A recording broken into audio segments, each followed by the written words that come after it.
खंभे ने पकड़ रखा है। एक बार शराब का एक व्यसनी एक संत के पास गया और विनम्र स्वर में बोला, गुरुदेव, मैं इस शराब के व्यसन से बहुत ही दुखी हो गया हूँ। इसकी वजह से मेरा घर बर्बाद हो रहा है, मेरे बच्चे भूखे मर रहे हैं, किंतु मैं शराब के बगैर नहीं रह पाता। मेरे घर की शांति नष्ट हो गई है। कृपया आप मुझे कोई सरल उपाय बताएं जिससे मैं अपने घर की शांति फिर से पा सकूं। गुरुदेव ने कहा, जब इस व्यसन से तुमको इतना नुकसान होता है तो तुम इसे छोड़ क्यों नहीं देते? व्यक्ति बोला, पूज्य श्री, मैं शराब को छोड़ना चाहता हूँ, पर यही मेरे खून में इस कदर समा गई है कि मुझे छोड़ने का नाम ही नहीं ले रही है। गुरुदेव ने हंस कर कहा, कल तुम फिर आना, मैं तुम्हें बता दूंगा कि शराब कैसे छोड़नी है। दूसरे दिन निश्चित समय पर वह व्यक्ति महात्मा के पास गया।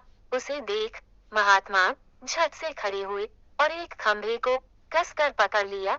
जब उस व्यक्ति ने महात्मा को इस दशा में देखा तो कुछ समय तो वह मौन खड़ा रहा, पर जब काफी देर बाद भी महात्मा जी ने खंभे को नहीं छोड़ा तो उससे रहा नहीं गया और पूछ बैठा कि गुरुदेव, आपने व्यर्थ इस खंभे को क्यों पकड़ रखा है?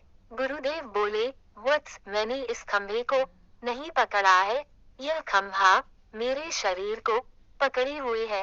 मैं चाहता हूँ कि यह मुझे छोड़ दे, किंतु यह तो मुझे छोड़ ही नहीं रहा है। उस व्यक्ति को अचंभा हुआ। वो बोला, गुरुदेव, मैं शराब जरूर पीता हूँ, मगर मूर्ख नहीं हूँ। आपने ही जानबूझकर इस खंभे को कसकर पकड़ रखा है। यह तो निर्जीव है, यह आपको क्या पकड़ेगी? यदि आप दृढ़ संकल्प कर लें तो इसी वक्त इसको छोड़ सकते हैं। गुरुदेव बोले, नादान मनुष्य, यही बात तो मैं तुम्हें समझाना चाहता हूँ कि जिस तरह मुझे खंभे ने नहीं बल्कि मैंने ही उसे पकड़ रखा था, उसी तरह इस शराब ने तुम्हें नहीं पकड़ा है, बल्कि सच तो यह है कि तुमने ही शराब को पकड़ रखा है।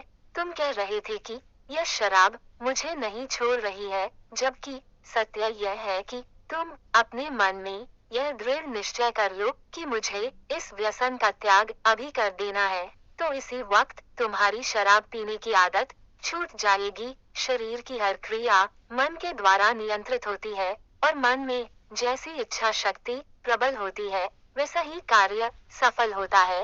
वो शराबी गुरु के इस अमृत वचनों से इतना प्रभावित हुआ कि उसने उसी वक्त भविष्य में कभी शराब न पीने का दृढ़ संकल्प किया। उसके घर में खुशियां लौट आईं और वह शांति से जीवन यापन करने लगा।